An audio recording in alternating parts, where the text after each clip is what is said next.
কাবলি ছোলা বা কাবলি চানার রেসিপি তো অনেক খেয়েছেন, কিন্তু সম্পূর্ণ নিরামিষ রাজকীয় স্বাদের একটা রেসিপি আমি আজকে আপনাদের সঙ্গে একটা চানা পনিরের রেসিপি শেয়ার করব, যেটা লুচি, পরোটা, রুটি, ভাত, পোলাও, ফ্রায়েড রাইস সব কিছুর সঙ্গেই খুবই ভালো লাগবে। আর বাড়িতে গেস্ট এলে এটা বানিয়ে দেখবেন, সবাই প্রশংসা করবে। এটা বানানোর জন্য 1 কাপ ছোলা আমি দেখুন 3 থেকে 4 ঘন্টা ভিজিয়ে রেখেছিলাম। তারপর কুকারে কাঁচা লঙ্কা, এলাচ, লবঙ্গ, দারচিনি আর একটু মরিচ দিয়ে আমি এটাকে 3টের মতো সিটি মেরে নেব। আপনারা এখানে এই এলাচ, লবঙ্গ, দারচিনি বা কাঁচা লঙ্কা নাও দিয়ে শুধু প্লেনও মারতে পারেন, কিন্তু এইটা দিলে ছোলার ফ্লেভারটা খুব ভালো আছে, যার জন্য আমি এইভাবে দিয়ে বানাই। দেখুন আমি এখানে 3টে সিটি মেরে নিয়ে কুকারটা ঠান্ডা করে নিয়েছি। এখানে এলাচ, লবঙ্গ, দারচিনি, মরিচ, কাঁচা লঙ্কা, আদা, কাজু আর টমেটো নিয়ে নিয়েছি। আপনারা পরিমাণটা কম বেশি করে নেবেন। এবার একটা পাত্রে জল বসিয়ে আমি সব উপকরণগুলো দিয়ে এটাকে গ্যাসের ফ্লেমটা মিডিয়াম হিটে রেখে 10 মিনিটের মতো আমি এটাকে সেদ্ধ করে নেব। দেখুন সেদ্ধ আমার হয়ে গেছে, টমেটোগুলো খোসা ছেড়ে দিয়েছে। এটাকে এবার গ্যাসটা অফ করে দিয়ে খোসাগুলো প্রথমে তুলে নেব, তারপরে এটাকে একবারে ঠান্ডা করে পিষে নিতে হবে। আর গরম অবস্থায় তো পেশা যায় না। আমি প্রথমে টমেটোর ছালগুলো খুলে বের করে নিচ্ছি, কারণ মুখে পড়লে খেতে ভালো লাগবে না। এবারে এটাকে আমি ছেঁকে তুলে নেব, কিন্তু জলটা আমি ফেলবো না, এই জলটা আমি রান্নায় আবার দেবো।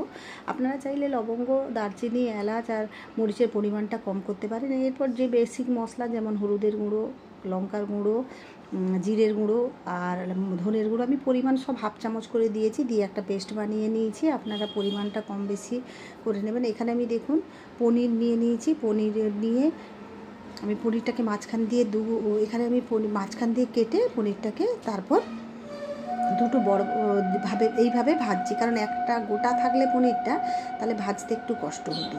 আমি 200 গ্রামের পনির ইউজ করছি, আপনারা আপনাদের মতো করে নেবেন। আর এইভাবে ভেজে যদি পনিরটা করেন না, খেতে এত দুর্দান্ত লাগে। আমি বেশিরভাগ সময় এইভাবেই করি। যবে থেকে আমি ইউটিউবে শিখেছি যে এইভাবে পনিরগুলো ভেজে করে, সেইভাবে থেকেই এইভাবেই ভেজে করলে কিন্তু পনিরের টেস্টটা সত্যি দুর্দান্ত লাগে।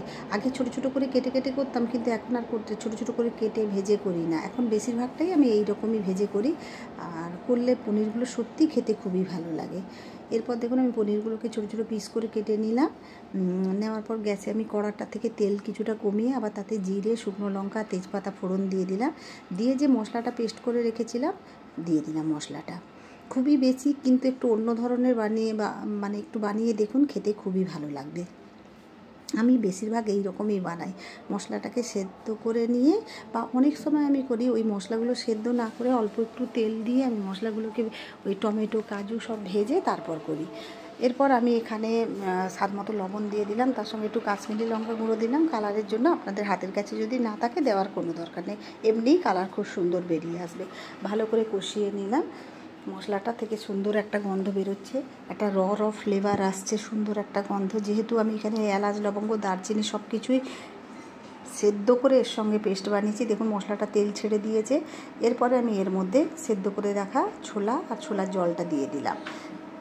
দিয়ে এর মধ্যে আমি আরও একটু জল অ্যাড করব, আর কারণ দেখুন জলটা আমার পুরো মাপে মাপে হয়েছে, আমি আর একটু জল অ্যাড করব। যার জন্য আমি এখানে যে সেদ্ধ করা জলটা ছিল, সেই সেদ্ধ করা জলটা মিক্সি ধুয়ে দিয়ে দিলাম। ঢাকা দিয়ে 10 মিনিটের মতো হতে দিলাম। তারপর ভালো করে এটাকে নেড়ে চেড়ে দেখুন একটু মিশিয়ে দিলাম। এরপর এতে একটু চিনি দিলাম, নিরামিষ রান্নাতে চিনিটা ভালোই লাগে। আর এরপরে আমি এতে কসুরি মেথি দেবো। কসুরি মেথি আমিষ বা নিরামিষ যে কোনো রান্নায় সত্যি অপূর্ব লাগে। এরপর একটু গরম মশলা দিয়ে দিলাম, দিয়ে সব উপকরণগুলো ভালো করে মিশিয়ে দিলাম। মিশিয়ে পনিরগুলো দিয়ে দিলাম। পনির দিয়ে বেশিক্ষণ ফোটাবো না, 3 থেকে 4 মিনিটের মতো ফোটাবো। দেখুন দেখতে কত সুন্দর হয়েছে, আর গোটা গরম মশলাটা র ফ্লেভার আসছে। ঢাকা দিয়ে ঠান্ডা হতে দেবো, তারপর পরিবেশন করুন। আপনাদের কেমন লাগলো অবশ্যই কমেন্ট করে জানাবেন। যদি ভালো লেগে থাকে একটা লাইক দেবেন।